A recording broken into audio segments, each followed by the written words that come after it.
O'zbekiston Respublikasi Harbiy xavfsizlik va mudofaa universiteti, Axborot kommunikatsiya texnologiyalari va harbiy aloqa instituti.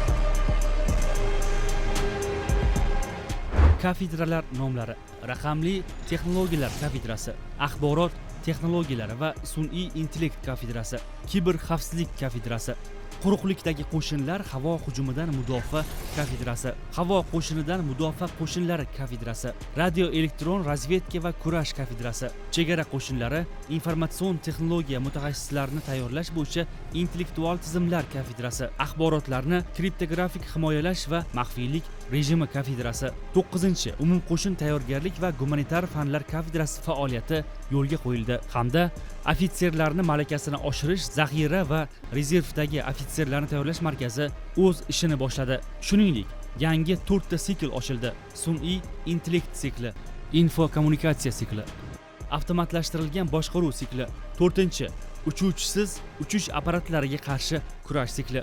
Bu kabi o'zgarishlar kursantlarning zamonaviy harbiy bilimlarga ega bo'lishi uchun yordam beradi.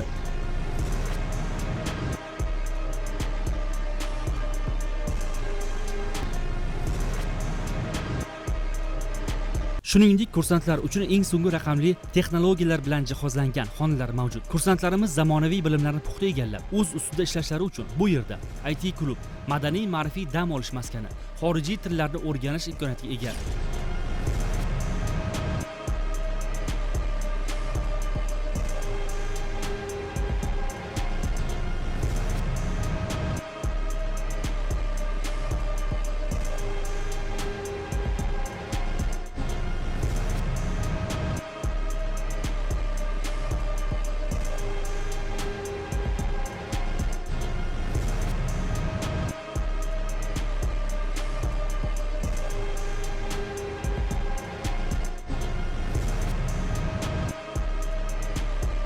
Bir so'z bilan aytganda, harbiy oliygohimizda vatanimiz ravnaqiga o'z hissasini qo'shuvchi, malakali, bilimli ofitser kadrlarni tayyorlash eng ustuvor vazifalardan biri etib belgilangan.